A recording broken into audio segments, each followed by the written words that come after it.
Hi, welcome to Richard Kabili YouTube channel, and for today's tutorial, I will be teaching you on how to turn on and off item reordered sound in voiceover on iPhone X. But first, kindly subscribe to this channel and don't forget to hit the subscribe button and the bell to notify you for the new updates. And let's start! Using your iPhone X, from your home screen first, go to Settings.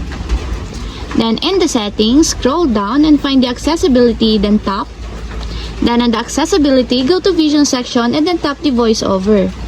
Then after that, in the voiceover, scroll down again and then tap the audio. Then after that, in the audio, tap the sound and haptics. Then in the sound and haptics, scroll down again and go to app feedback section and then tap the item reordered. Then in the item reordered, find the sound, and you will see there's a switch button located on the side of it. Then all you have to do is just tap it to enable until it becomes green.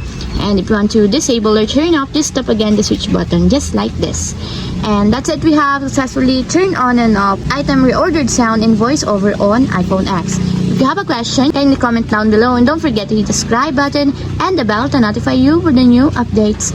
And thank you for watching!